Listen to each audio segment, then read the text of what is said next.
At the party, my daughter deliberately raises a question to my husband. Daddy, since Ms. Lloyd is having your baby, does that mean we'll be living with her in the future? He places the nicely cut steak onto my plate and answers softly, your mommy and I made a deal. Whoever betrays first will disappear from the other's life. I can't afford for that to happen, darling, so this must stay a secret, even when the baby is born. I will never let mommy find out about them. Then, he signs to me, I'll always love you. My eyes turn red-rimmed without him noticing. Little does he know, my hearing was restored a week ago. He doesn't realize I've learned about the mistress he's been hiding either. And he definitely doesn't know I've secretly bought a ticket to volunteer teach in the Seru Plateau. All I have to do is wait for the paperwork to clear in 7 days. Then, I'll disappear from his life for good. Chapter I pushed away the plate of steak before me, refusing to play along with the act.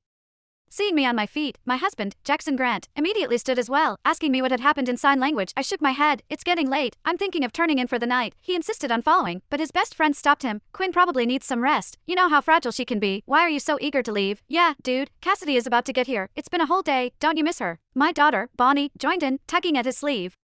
Daddy, I miss Ms. Lloyd already. Can we not leave with mommy? Panic bloomed across Jackson's face. Seeing there was no anomaly in my expression, he frowned and warned, don't say her name in front of Quinn. Why not? Mommy can't hear anyway. Bonnie countered. Her words prompted me to pin Jackson back into his chair. I can get home by myself just fine. You guys stay. I turned on my heel and walked out of the establishment's private room, not giving him a chance to argue.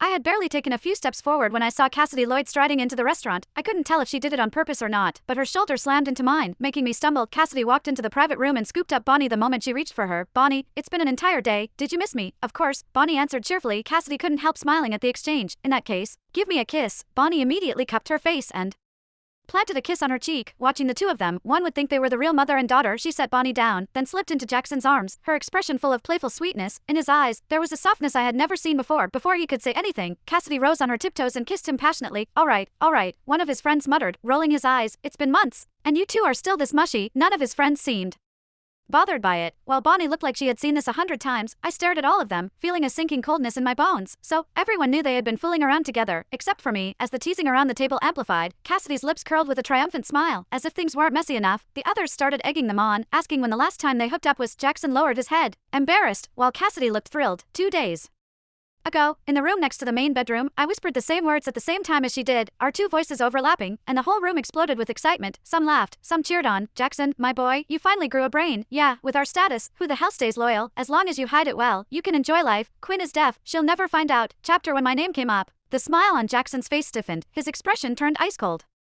Don't let this get back to Quinn. His friends didn't care at all. They simply burst into louder laughter. Bonnie chimed in loudly. Don't worry, Daddy, Mommy won't find out. She's deaf. Remember, their laughter echoed through the private room, but I stood outside the door, frozen. It wasn't until a waiter behind me gently tapped my shoulder that I snapped back. Excuse me, do you need any help? Immediately, silence swept across the private room. Everyone turned to look at me, while Jackson